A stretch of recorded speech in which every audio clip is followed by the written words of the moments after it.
Hello and welcome to On the Limit podcast with your host, Nikki G. We're doing a video podcast today so you can see what I'm talking about, hear what I'm talking about. Sound good? All right, let's dive right into it. So, the 2024 season has started. It's begun. We're 2 races in. We've raced at Bahrain and we've raced at Saudi Arabia. Let's talk about it. Now, this year and over the past couple of years, preseason testing has been in Bahrain, although before 2021, preseason testing was in Spain at the Barcelona circuit de Catalunya. And prior to that, I think it was also in Spain in Jerez, but I'm not entirely sure. So from 2021 on, preseason testing is in Bahrain. And it's more convenient because you have testing in the same place that you're going to have the race. So in this case, preseason testing was 1 week before the Grand Prix at the end of February.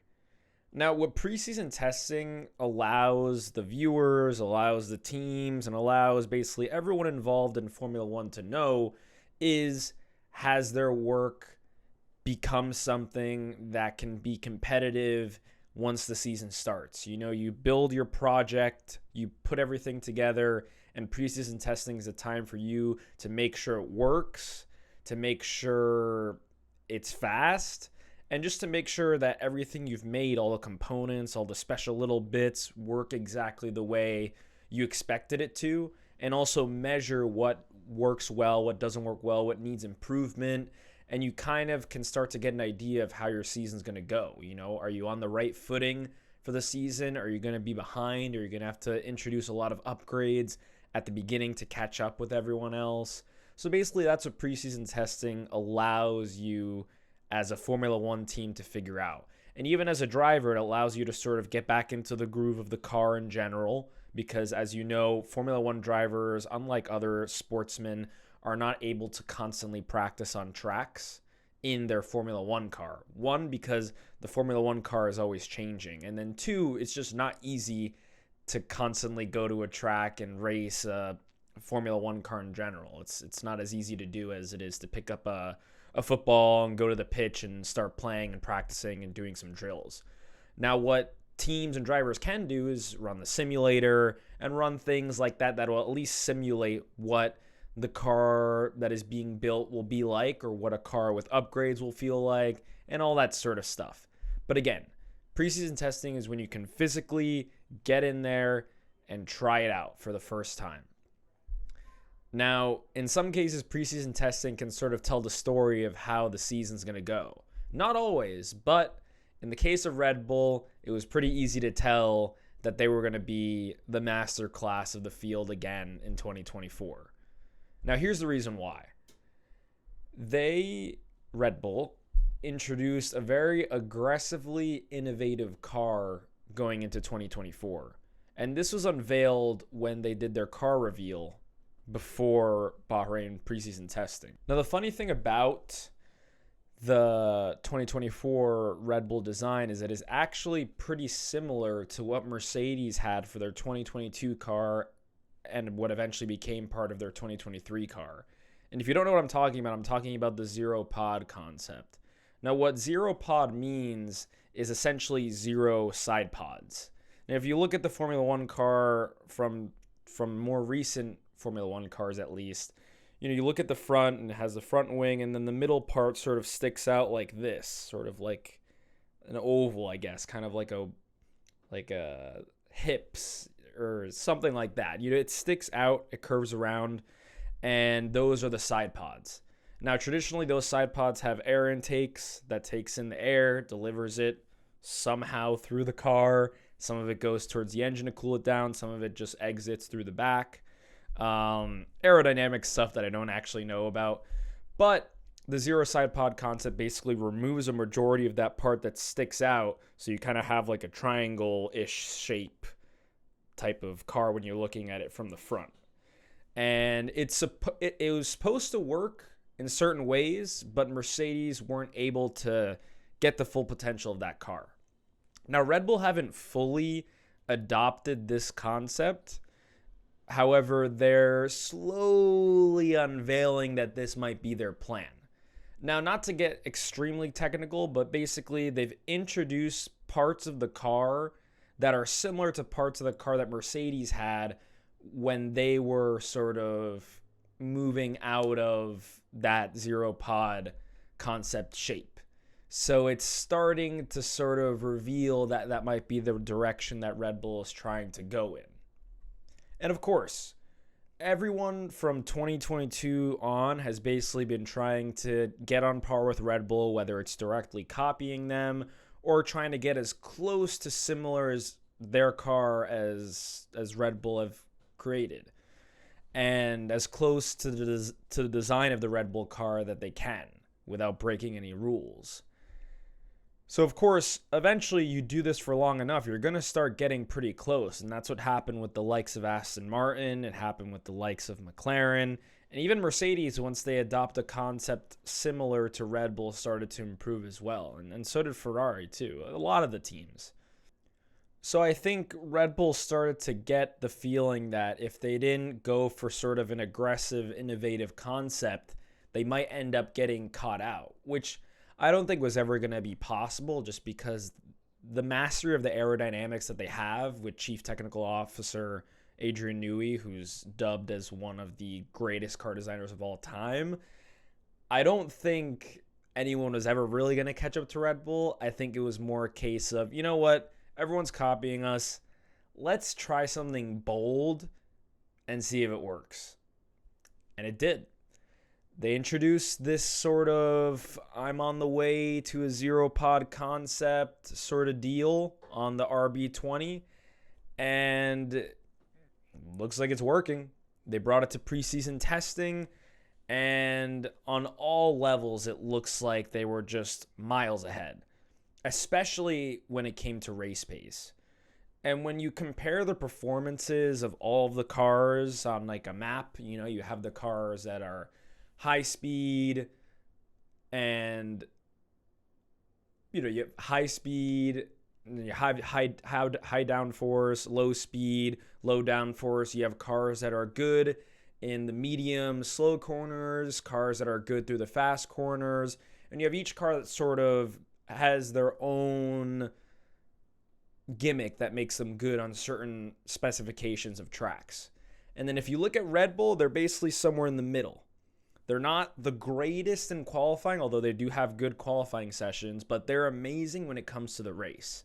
They're able to conserve their tires traditionally well, and overall, they just coast through every turn with no aerodynamic problems, no porpoising like we were hearing about in 2022, no problems whatsoever, essentially.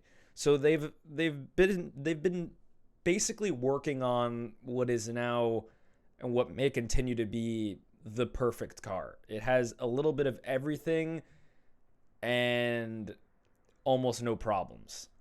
So everything that the other teams struggle with, Red Bull don't have, and everything that the other teams do well, Red Bull have, if that makes sense. So yeah, as it came to preseason testing, they were fast on all levels. When they did their heavy fuel race simulator runs, they were fast. When they did their sort of push lap, sort of qualifying lap type runs, they were fast. And this was even given the fact that they were not pushing the engine. And this is, and I'm not 100% sure in this, but I think Honda is sort of limiting Red Bull on how much they can push that engine, whether it's for reliability concerns or just general concerns. So they're preventing them from fully pushing the engines when it comes to testing and practices, so that it's most well conserved for the qualifying the race. And I guess it figures, they're fast enough. Let's not kill these engines when we don't need to. So I think that was also part of it. Not only were Red Bull fast, but they were also conserving. And that was what became pretty ominous to the rest of the field and to anyone watching who was hoping for a different result in 2024. And right off the bat, when it came to preseason testing, you could tell that the other teams were going to be behind. But one team that sort of came in pretty consistent was Ferrari. They were immediately the closest to Red Bull, as were McLaren as well, who you remember had a pretty bad start when it came to the 2023 season. They were absolutely nowhere, brought things around after Spain, and eventually had a good car. And I think they've just continued on that road and now have a pretty solid car, pretty consistent. Might be fighting for the top three. Who knows? Aston Martin looked pretty consistent too, but not as strong as they were last year. Last year they came in strong, like, we're going to fight these bulls. We're going to at least get second place if we're not going to be fighting for it. They were monsters. And then they fell off a little bit towards the end of the season. Couple good results towards the end, but nowhere near what they were accomplishing at the first half of the season. And my assumption was because they made the car really well and then just either they didn't know how to upgrade it better or they just didn't make the right upgrades. And while other teams were, they weren't, and they got caught off guard. This year it looks like they're consistent, but again, not as strong. They might be a top 5 team, but I don't see as many podiums happening this year as we might have seen last year. The team that have definitely gotten it wrong, though, is Alpine. I don't know what went wrong, but they came into 2022 saying that they had a challenger for the top 3. They had a challenger and an answer to Ferrari and Mercedes, and the car was okay, but it was not what they promised. They finished 6th in the Constructors' Championship. They were able to get away with a few podiums, 2 by Gasly and 1 by Ocon, but not what they were preaching at the beginning. And of course, Otmar Safnauer was gone, and Bruno Famin came in and took his place. And again, I don't know if that's for the better or not, but Alpine came in again saying, don't count us out, don't leave us out. And they came in and they were absolutely nowhere. Very similar to McLaren. Came in with just a bad car. It was heavy, it was slow, it just wasn't the right car on any level. And the drivers were complaining about the car. Even Pierre and Ocon were like, I don't know if we're even going to stay here if the development's going to be like this. And it's interesting because Alpine's the team, and even back when they were Renault, they're the type of team that they keep saying they have this plan. We have this 3-year plan. We have this 2-year plan. We have this 5-year plan where by the end of this 2, 3, 5-year plan, we're going to be top 3. We're going to be fighting for wins. And it seems as the years go by in this plan they have that they're actually getting worse. And what's their saving grace is that they're still being invested in, at least. You have some celebrities investing in the Alpine team and a couple other companies and sponsors in the mix as well, which is good for them because with the way things are going, they're going to need that backing and a lot of patience. And who knows, they might have a McLaren sort of resurgence in the season, and you truly never know what can happen. But right now, it doesn't look too good for them. Williams look pretty much about the same as they were last year. Not particularly worse, although it seems like they have a plan for this year. And granted, ever since James Vowles came in, and ever since sort of Jos Capito laid out the groundwork for Williams, I think they've definitely been on more of an upward trajectory since 2019/2020. But I still think they have a ways to go. And I think James Vowles is pretty honest about that. I think he knows they're not just going to pop off one season and just, fight for podiums and fight for top 5s, top 10s. I think he's pretty honest with saying that this is going to take a while. And I think he's smart in not giving a plan like Alpine does, because there's a good chance this might take, quite a few seasons. Maybe new regulations might help, but it's not going to happen anytime soon that they're going to be on the podium unless it's by luck or by some sort of, Pierre Gasly winning in Monza type circumstance. But I do think the car is basically around the same sort of level it was last year. I don't think it looks particularly better or worse. I think it's just right about the same. And maybe it'll get a little better than it was at the end of last year, at the end of this year, if that makes sense. I think their development will overall make their car better than their overall car last year, but I don't think their results are going to change too much. I think they're still bound to be somewhere in that 8th, 7th place, maybe 6th, but again, I'm not sure. Albon's really strong in that team, and they're still traditionally strong when it comes to high-speed circuits, but again, qualifying is always a toss-up for them, so if they're starting in the back, it's already hard for them to make their way up. So we'll see as the season goes. I definitely wouldn't count them out of getting into the top 10s on multiple occasions, but I think they're pretty much in the same place as they were last year based on testing and based on what we'll talk about the first 2 races. There was a lot of hype around the V-Carb team, or RB, basically what AlphaTauri is now. There was a lot of hype around them. They set some pretty fast times in preseason testing with Daniel Ricciardo and Yuki Tsunoda, but it didn't end up being, or it did not end up living up to the hype that was set during preseason testing. And again, I'll get into that a little later, but yeah, it didn't seem like it was what it was going to be made out to be. The car looks great, which I think is one of its saving graces. And of course, Yuki and Daniel are good characters to be in those cars, but all that's good and well, but you want the car to be fast too.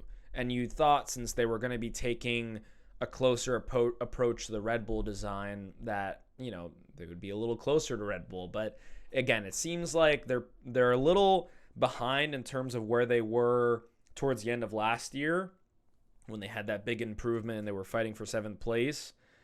I don't think they're continuing off of where they were at that point. I think they're just they're probably where they were towards the beginning of last season, but I think they have a better trajectory and maybe a faster trajectory than they did last year. So I think although they might be starting in the same place they did last year, I think they're going to move up a lot faster this year. Although one thing I will mention is, again, RB is Red Bull's second team. There's no getting around that. They're literally their second team. Red Bull has a second team. That's who RB is. That's who AlphaTauri was. That's who Toro Rosso was. Zach Brown has sort of been chiming in about the situation and has been talking about it quite a lot. And this definitely rose a lot in intensity when the RB was doing really good in the preseason testing sessions. And he doesn't think it's fair that, a team can have 2 teams on the Formula One grid, because that's 4 drivers. You can start to control a lot of the field when you have 4 drivers. That's basically what he's saying. It shouldn't be allowed, and it's not fair that Christian Horner can basically determine the fate of 4 drivers on the grid. If he doesn't like Checo, he can move him down, bring Daniel up, take one guy out, put one guy in, and sort of move things around a lot. And Zach Brown says that he doesn't agree with that sort of power you can have for 2 teams. And even though both teams have their own CEOs and their own team principals, Christian Horner still has a lot of influence over what RB does, as does Helmut Marko, who's on Red Bull. So that's another debate in itself. Is that allowed? Are there other teams on the grid that sort of have little cahoots with other teams? Williams and Mercedes have always been close, but again, there's no way to really know, because some of these things are kept under wraps, how much teams are really working together. And some teams do share certain responsibilities. Haas takes a lot of their parts and uses a lot of Ferrari parts for their car.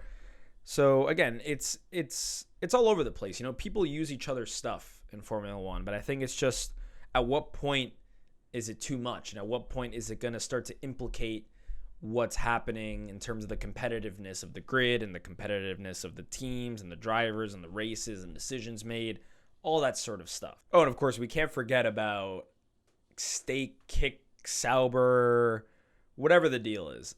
I think we're kind of going with Kick Sauber now, and that was another confusing thing. They were Steak, and then they weren't Steak. So then people were like, what are we going to call them? Now I think they're just going to go with Kick Sauber. I'm not sure why, if it's sort of legal things with where Sauber is based, or just legal things with some of the countries Formula One races in. But I think they've determined that the safe bet is to just call it Kick Sauber. I'm not sure if this is going to change. It might have changed already. But that's what they're going with for now. Although on the car, it still says Steak. It says Steak and Kick. So, again, I don't really know. They're pretty much where... And of course, Kick Sauber is what Alfa Romeo was, just in case. And they didn't look... They looked okay. Like, they didn't look anything special. I think although the car looks pretty striking, if you look up the car on Google, it's a very vibrant, neon green with black. It looks cool, but it's not very fast.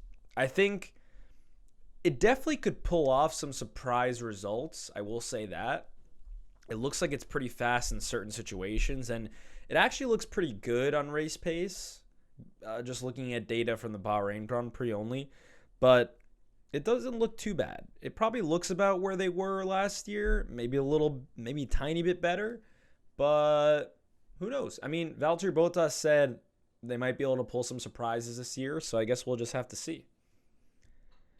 And then that brings us to the Bahrain Grand Prix race. Everyone stayed put, everyone chilled for a week, and then the race started. So, the Bahrain Grand Prix, it proved exactly what everyone already knew, maybe even before this all got started.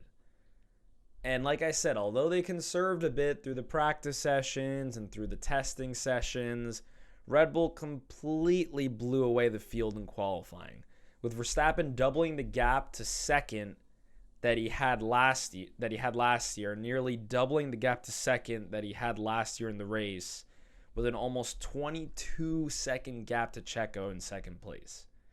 22 seconds. Just count that out. That's a long time. 22 seconds is enough for you to be enough to get distracted, honestly. That's how long the gap was that Max had to Checo, which is crazy. And then of course, you have the gap to Checo, and then of course the gap to the rest of the field. Although Checo was not performing probably as strong as he could have, because to the Ferrari there was only a 3-second gap. But still, between both the Red Bulls, the next driver was 25 seconds away, which is wild. But yeah, it was an absolutely dominant race. Mercedes kind of looked like they were going to have good performance based on their practice sessions, but I think what it ended up revealing once we got to quali was that other teams were also conserving, which is an interesting thing now, because I feel like last year and the year before, teams would kind of go balls to the wall during practice sessions. So you could kind of tell who was going to do pretty well. And although some teams would conserve, I think it was fun to see when some teams kind of went all out, like Williams and some of their sessions last year going 1-2 and then being kind of fast in the race. It was interesting. And I think this year a lot of teams are sort of conserving. I think they're just trying to save up everything they can to try and just give everything in the race to the Red Bulls, but nothing seems to be working right now. But Mercedes, yeah, they looked like they were going to be fast. And then once all the teams sort of turned the wick up in qualifying, it was pretty much game over for them, even in the race. The Ferraris looked pretty consistent, and they secured third and fourth, which is basically the best they could have possibly done, considering Red Bull's 1-2, Ferraris 3-4. It's literally the next best you can do. And this was even given that the Ferraris had a good amount of issues during the race. Charles was having issues with braking. I think Sainz was as well, and I think overall they were still struggling to battle the balance of the car. So the fact that they were able to secure third and fourth, given that, and even keep a good gap to Checo, is pretty impressive. Pretty impressive. Especially, given that Ferrari is typically, inconsistent, especially last year. But again, compared to 2022, there's still a little bit of a ways from where they want to be. But I think, again, it's the best they could have done. If Red Bull's going to be that strong, that's the best they can do. And then Mercedes, Aston, and McLaren were basically scattered among the rest, from 4th to 10th. And they ended up creating a pretty big gap between the top 5 and the bottom 5. You can tell the top 5 is really strong, bottom 5 is pretty okay. So I think that's sort of going to be the theme this season. Last season we had a little bit more of a mix, but I think this season it's really going to be top 5, bottom 5 in terms of the teams. In terms of the drivers, it might vary a little bit. But yeah, after the first race, it was the top 5 teams, the ones you expect with the points, and then you just have the bottom 5 with just no points, which changed once the Saudi Grand Prix came. But it was a weird image to see when you looked at the Constructors' Championship. And again, the RBs, despite their hype, despite all the hype with the car and the name and everything, they just didn't really have much to show for it in the race. They had a little bit of pace at the end, but they didn't really make much of it. There was actually a little bit of drama between Yuki and Daniel towards the end of the race. At one point towards the end of the race, Daniel found himself behind Yuki with a good amount of pace, fresher tires, and the potential, or faster tires rather, and had the potential to maybe break into 10th place, maybe get a point. But Yuki, he didn't make it easy on Daniel.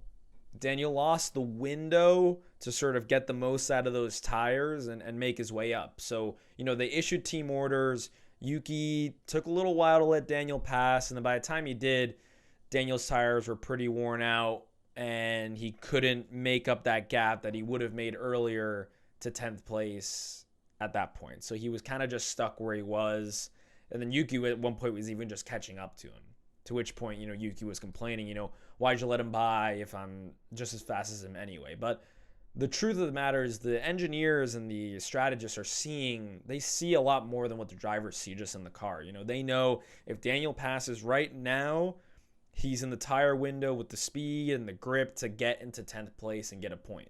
If the more he extends and the longer he waits to do this, the less likely he's going to get into that point scoring position. As we know, Yuki's a pretty emotional guy. He was really frustrated by this, and he definitely didn't leave, how do I put this? He definitely didn't make it unclear that he was upset. At the end of the race, he dive bombed Daniel. The checkered flag was out, which means no one's racing anymore. Everyone's slowly making their way back to the pits. Yuki dive bombs Daniel, which basically means he just goes almost into him going into a turn and nearly takes both of them out for no reason. And that's a little dangerous. That's objectively pretty dangerous and unnecessary. And I think Daniel made that pretty clear that was just, not the best move by him, maybe even a little immature. And Yuki was just sort of taking his anger out on the situation that happened. And later, it seemed like they had talked about it and they made up and they were able to move on from that. But I don't know. For me, it's a little disappointing. I know Yuki's traditionally, very aggressive, very emotional. But I think at this point, he's been in Formula 1, 2021, 2022, 2020. This is his fourth season in Formula 1. I feel like at that point, he's been in AlphaTauri, which is the Red Bull Junior team, 4 years now. That's sort of the breaking point. If Red Bull's going to drop you, it's going to be this year. And I feel like this is not the time for you to be making moves like that, because it's just going to hurt your image in terms of going to another team or eventually moving up into that Red Bull seat. I don't think it's helping his chances. So, yeah, I was a little disappointed by that. But at least they were able to move on from it, and case closed, essentially. As we expected, Alpine were pretty slow, as preseason testing told us. Although they weren't all the way at the back, they were pretty much at the back. Haas, Kick, Sauber, and Williams, they showed pretty good race pace, but again, they were just fighting for free coupons, I guess, if that's what you want to call it. They weren't fighting for points, but they're just fighting for glory and, I don't know, bragging rights, I guess. Yeah, all around, race pace was pretty good by them. I think they were just all so equally good in race pace that none of them really got anywhere. They were just kind of hanging out with each other from like 11th down, 12th down, more or less. But yeah, well, I will say that Haas let go Gunther Steiner, and they brought in Ayao Komatsu to be the new team principal. Now, although people were upset with this, he's actually doing a pretty good job. And although Haas isn't probably going to be the strongest team this year, I do think they're in a much better place than what they sort of put themselves out there to be like. I think they were putting themselves out there like they were going to be at the back of the field right out the gates. And they're probably the better of the bottom 5 teams right now, especially in race pace. And in qualifying, Hulkenberg's pretty insane. And even so at Bahrain, he got up there in qualifying, and although he didn't stay there, he's still good at what he does. And I think Haas has definitely improved on that race pace and some of their woes they had with the tires from last year. But I think, thinking about Formula One and thinking about this year, I think it's going to be one of those types of seasons similar to 2019 and 2020, where it's probably going to be Mercedes 1-2 most of the time, or in this case, Red Bull 1-2 most of the time, with sort of a toss-up for who's going to be third place on the podium. In this case, in the Bahrain Grand Prix, Sainz was in third place. And in 2019 and 2020, it was usually Max and maybe someone else. But yeah, that was pretty much the Bahrain Grand Prix. Wasn't the most exciting, but I feel like with all the emotion and all the anticipation going into the first race, you got to watch it. You got to love it still, if you're a Formula One fan, of course. Now going into the Saudi Grand Prix. The Saudi Grand Prix, again, another straightforward race. Another Verstappen win, making it his 9th win in a row. Which, if Sainz had not won Singapore, this would be his 19th win in a row, which is crazy to think about. And Max just went in, broke it, got 10 wins in a row. Carlos Sainz won and just got another 9. So he broke a record, couldn't continue for one race. Literally right after that one race was done, equaled that record again. I don't know how much he's going to continue. If he's going to equal his own record, break his own record, it's possible. But to think that that's just possible right now is crazy. It just goes to show how good Verstappen is right now and just how good that car is. Because the car is good, but I think you can tell just how good the car is on average by, of course, how Checo performs, right? I think Checo's a good baseline for how the car is in general. And I think last year the car was good in general towards the beginning of the year, but I think going towards the end of the year, it wasn't as strong, but still pretty strong. I think this year it's pretty easy to tell that even with Checo's a good driver, but obviously he's no Max Verstappen. So even Checo getting a good distance and a good gap and getting second place means the car is one, really good this year. And then two, once you put Verstappen, who can probably do anything in any car, into this Red Bull car, you just have utter and sheer dominance. But again, this race was straightforward. Max Verstappen win, but it definitely wasn't as dominant as the last race. The king of the streets, as we like to call him, Checo Perez, kept his pace. Did pretty well here. Usually goes pretty well here. He kept the gap to 8 seconds to Max in first place, Checo securing second place. So the gap not being too short in between both of them like it was in Bahrain. Although the gap between them two and the rest was quite a bit. You know, at least their 1-2 was not as spread out. The whole time, though, it looked like Ferrari were going to be the second best team, with Mercedes and McLaren somewhere in the mix after them. The biggest news, though, was that Sainz developed appendicitis, and after FP2, he had to leave and undergo surgery, which meant Ollie Behrman, Ferrari's reserve driver and F2 racer for Prema, took Sainz's place and did FP3, did quali, and did the race.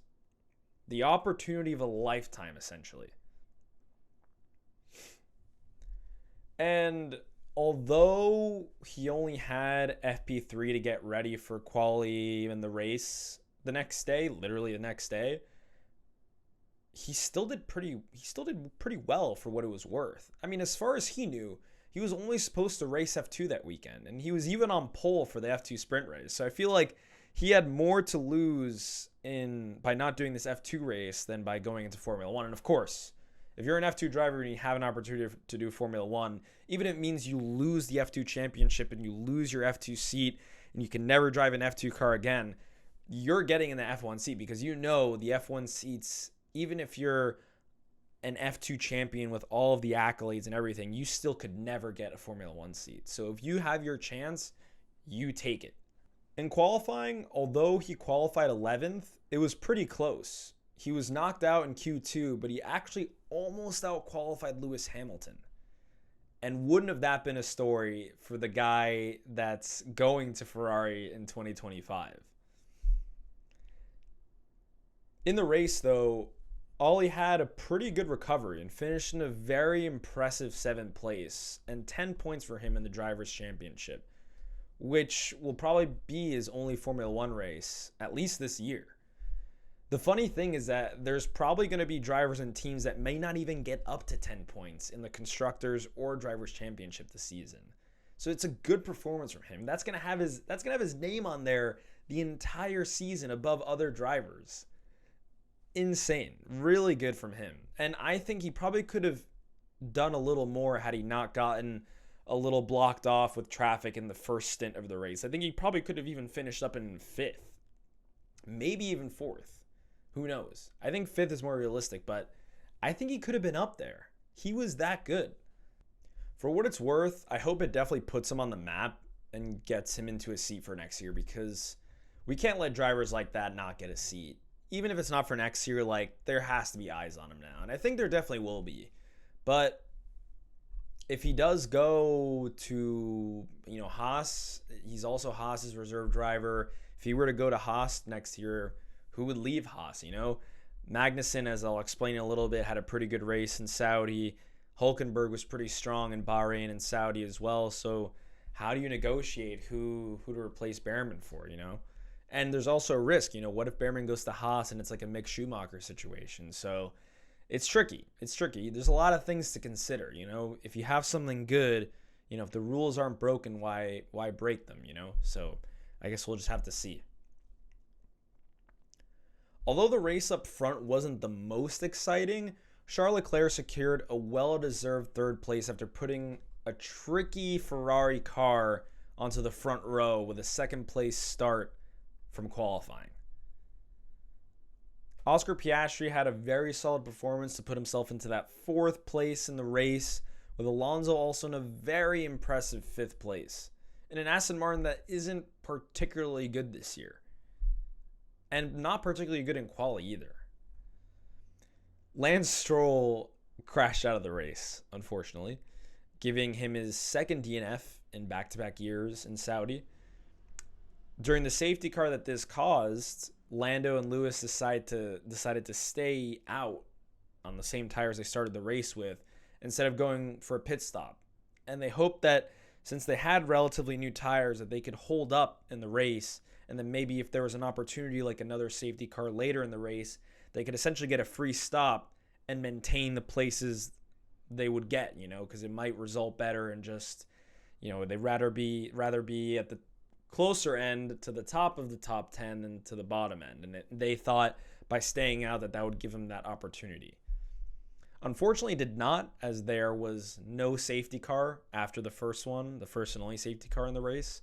So they just had to pit near the end of the race, and Norris ended up being in 8th and Lewis being in 9th. So it didn't really work out for them, but you can't really blame them for trying. In an era like this, you kind of have to try everything. Mercedes looked incredibly slow on the straights, which they later said was not sort of matching up with what the simulators were telling them, which is just unfortunate. It sucks, the team that Mercedes were and now the team that they are now. they're trying to do everything. They're trying to get simulator data to, get their car in the best place for the race, and even the data wasn't matching up with what was happening on the track. And I can imagine how frustrating that is for the technical team, for the team in general, and of course, most of all, for the drivers. Magnussen, I know I was going to talk about Magnussen. Magnussen put a defensive masterclass to give Nico Hülkenberg 1 point. 1 point after he got 10th place. The background was that Magnussen got an early 20-second time penalty for multiple incidents with other drivers, and he just pushed on, drove hard, and defended to basically keep all the drivers behind him from getting to Hülkenberg. This ended up working and was the ultimate team game for Magnussen. And it's impressive because most drivers maybe would have checked out when you have a penalty like that. It's like, screw this, I'm just going to run my own race. Whatever happens, happens. But I think Haas, knowing that these point scoring opportunities don't happen often, they had to get creative. They had to get defensive, get scrappy, and it ended up working for them. They were able to get that point for Hülkenberg. And I think that should be a win enough for Magnussen and Hülkenberg and Haas. The rest of the cars weren't really too impressive, although it made for an entertaining race because P11 to like P18, P19, P17, they were all in the mix. Yuki was ahead of Daniel in this race, to Yuki's delight probably. But what most people don't know, and it really wasn't talked about a lot, was that Daniel actually had a really slow pit stop. He had a 41-second pit stop, which held him up a lot. And of course, he did have a little spin toward the end of the race, which a lot of the eyes focused on that. But the pit stop was really what set him back and sort of put him on the back foot for the rest of the race. So that was definitely a problem for him. Probably didn't feel good. I think he pretty much admitted that this wasn't sort of the race he was expecting. But again, not more you can do after that. So that was the race pretty much. That was the Formula One race. And although it was, again, not the most interesting race, there were definitely some interesting things going on. But there was a really unique and interesting thing that happened too. Not in Formula One, but in F1 Academy. Now, for those who don't know, F1 Academy is basically the women junior racing series for Formula One. And it kicked off in Saudi Arabia. The opening round was in Saudi Arabia. And basically, F1 Academy features teams sponsored by some of the F1 teams, F2/F3 teams, and even other brands such as Puma and Tommy Hilfiger. And I think they also include wild card sort of entries as the season goes. So I think you'll be seeing some of that if you keep up with F1 Academy. In the second race, so there's two races, race 1 and race 2. In the second race, Dorian Pain from Mercedes Prema won the race. Really dominant. She did really well, was really dominant throughout the entire weekend. However, she did not know she was done with the race when the checkered flag came out. So she did an extra lap without knowing what was going on.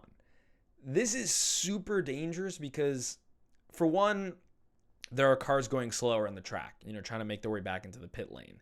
In this specific instance, in Saudi Arabia, they have the top 3 cars line up on the start-finish line to sort of do the interviews, and that's sort of where the podium cars go, right? So the cars are intended to stop there. And Dorian Pain is just running her race still because she doesn't know she's done. That's really dangerous. So everyone had to act quick and find a way to slow her down and get her to stop because the checkered flag was obviously not stopping her. So what they eventually had to do was they called a red flag. And that's pretty, bright red blinking light. I think she was able to see that and was finally able to stop.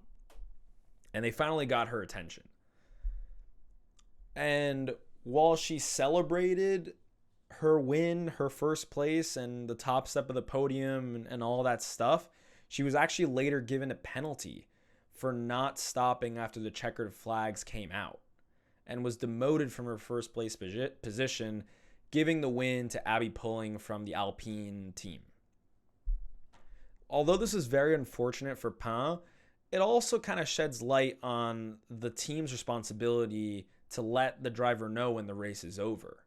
Because with everything going on, the driver sometimes can't immediately see what's going on with a little flag being waved. So it's also up to the teams to make sure they communicate to the drivers once the race is done. Because it can also be very dangerous. Had there been people there, had there been other cars there, and she just kept going all the way, it wouldn't have been good. So I think, more should be done from the teams to just make sure that this type of thing doesn't happen again. But yeah, that was pretty much Saudi. That was the Saudi Grand Prix. I think some of the things outside of Formula One ended up being a little more exciting. And here's some bonus content. So Felipe Massa is actually suing the FIA/Formula One over the results of the 2008 championship. And if you're not familiar, in this championship, this was pretty iconic because it came down to the last race, also on the last lap, where Lewis Hamilton was able to overtake someone for 5th place, which gave him just enough points he needed to secure the 2008 Drivers' Championship, which was his first. But it demoted Felipe Massa, who had won the race and had been thinking that he had won everything, to 2nd place. So that's not what he's necessarily contesting. He's contesting a result from the 2008 Singapore Grand Prix, where the famous Crashgate scandal happened, where Fernando Alonso's teammate intentionally crashed the car. Well, suspected intentionally crashed the car so that Fernando could use the strategy of when the safety car would come out and all of that to get himself into 1st place, get himself on the fastest tire, and win the race. While this didn't necessarily benefit one way or the other, I think it might have just been a strategy for Alonso to win the race. Maybe yes, maybe no. It absolutely implicated Massa's ability to do well in that race, which he thinks implicated his ability to win that championship that year. So he's contesting that. I'm not sure how far or how well that's going to go, considering this was literally 16 years ago.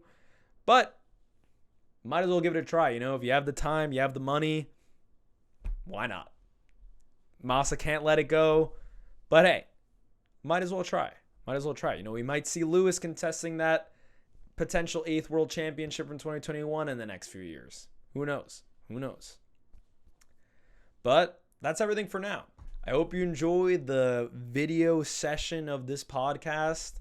Let me know your feedback on how this looks. I'll also be posting this on YouTube, so you can watch this on YouTube as well as Spotify. And I will catch you for the next podcast. See you later.